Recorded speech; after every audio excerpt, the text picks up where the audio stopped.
ഈ ഭാഗത്ത് ഇങ്ങനെ നിധി ഉണ്ട് എന്നുള്ള ഒരറിവുണ്ട്.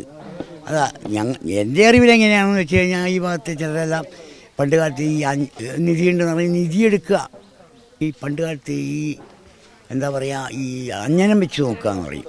അഞ്ജനം ഇന്നും അഞ്ജനം വെച്ച് നോക്കുന്നവരുണ്ട്. അങ്ങനെ അഞ്ജനം വെച്ച് നോക്കുന്ന വീട്ടിലൊക്കെ അഞ്ജനം തേച്ചിട്ട് ചെറിയ ചെറിയ കുട്ടികളെ കൊണ്ട് നോക്കിച്ച് കണ്ടുപിടിക്കുന്ന ഒരു സമ്പ്രദായമാണ് പണ്ട് ഇന്നും ഇല്ല അത്. അപ്പോൾ അങ്ങനെ വെച്ച് നോക്കിയിട്ട് ഈ ഭാഗത്ത് ഇന്ന ദിക്കിൽ അഞ്ജനം ഈ നിധി ഉണ്ട് എന്ന് പറഞ്ഞു കേട്ടിട്ടുണ്ട്. അത് വെച്ചാളെ എനിക്കറിയാം, ഈ അഞ്ജനം വെച്ചാളെ എനിക്കറിയാം. അങ്ങനെ കുഴിച്ചെടുക്കാൻ അങ്ങനെ അല്ലാതെ നടന്ന് കുഴിക്കാൻ പറ്റില്ലല്ലോ ഇത്. പക്ഷെ അവർ ശ്രമിച്ചിരുന്നു.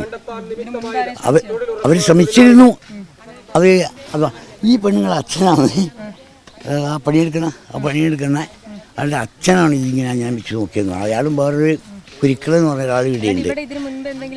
ഇല്ല അങ്ങനെയുള്ള ഒന്നുമില്ല. കാടുകളായിരുന്നു ഈ ഭാഗം മുഴുവൻ.